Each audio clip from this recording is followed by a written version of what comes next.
Aba, Ginoong Maria, napupuno ka ng grasya. Ang Panginoong Diyos ay sumasa iyo.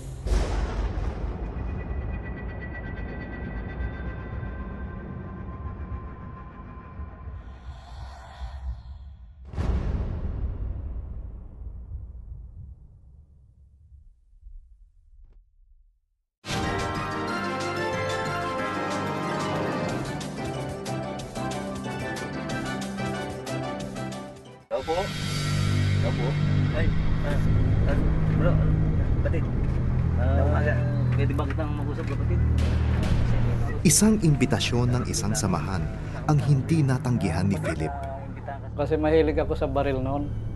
Nakikita ko sila magagandang mga baril. Tapos lahat ng baril pinapahawakan sa akin. Masaya lang ako pag humahawak ako ng baril. Parang mayabang ako. Naging daan ito upang mahikayat si Philip na sumanib sa armadong pakikibaka ng grupong New People's Army o NPA. Dito niya unti-unting natutunan ang kahalagahan ng dahas at armas sa pagpaslang sa mga taong itinuturing nilang mga salot ng lipunan. Gawain namin doon talagang mahirap. Pero ang prinsipyo kung isipin, napakabuti ang prinsipyo ng grupo. Sabi nila kasi walang Diyos-Diyos dito. Kasi pag may Diyos doon, matatakot ka pumatay.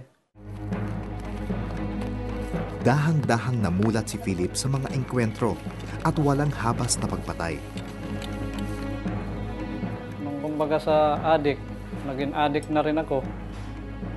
Pag nakapatay ako, sisigawan kami. Tuwan-tuwa kami. Kung hindi ka papatay, ikaw ang papatayin. Mas maganda pa kung pumatay. Huwag lang akong patayin. Yan lagi nasa isip ko. Subalit sa pagdaan ng panahon ay pinanghinaan ng loob si Philip. Dala ng kabi-kabilang problema. Parang hindi ko na kaya kasi minsan wala na kaming pangsuot na damit. Walang tsinelas, halos wala na. Pagkain, hirap na rin kami doon eh. Kaya napakahirap talaga doon. Gusto ko na umuwi sa amin. Tatakot na ako dito. Hirap na ako. Nakukonsensya rin ako. Tugon sa nais ni Philip na kalayaan ang naganap noong taong 1989. Ito ay nang magpasyang maghiwa-hiwalay ng landas ang kanilang samahan dahil sa umiinit na kampanya ng pamahalaan laban sa grupo.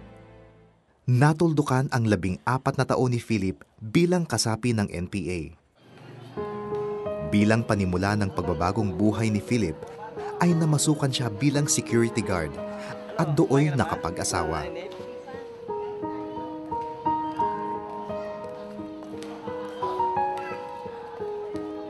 Yung kanyang buhay, tahimik na nakakatakot. Matapang eh. At ang tahimik na pamumuhay ay nagimbal ng isang gabi ay tinangkang patayin si Philip ng kamag-anak ng isa niyang napaslang. Umaagos ang dugo. Unang tingin ko sa kanya, patay talaga. May tama pala ako. Ang akala ko tulog lang ako. Wala na ako ng malay. Daplis lang ng bala ang tumama sa bahaging batok ni Philip. Nawalan siya ng malay, subalit himalang nabuhay. Makalipas ang 3 araw ay gumaling si Philip. Gayunman, galit sa puso ang namayani sa kanya. Talagang gaganti ako, galit na galit ako. Subalit lagi siyang pinagdadasal ng kanyang asawa na noong mga panahong yun ay isa ng mananampalataya ng Diyos.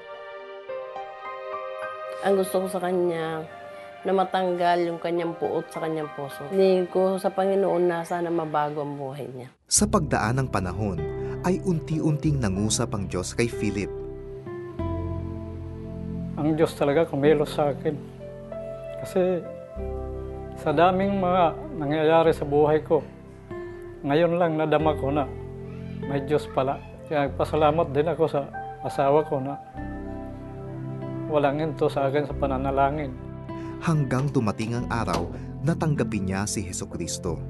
Mula noon ay nagsisi siya sa lahat ng naging kasalanan at napatawad niya ang taong bumaril sa kanya. Talagang masaya na ako na ang Panginoon Hesus nasa puso ko. Lahat ng ginawa kong kasalanan, tinanggap ako ng Panginoon. Sabi niya, anak, mahal kita. Ang dating kalaban ng gobyerno ay kasanggana ngayon. isa ng Fishport Police si Philip.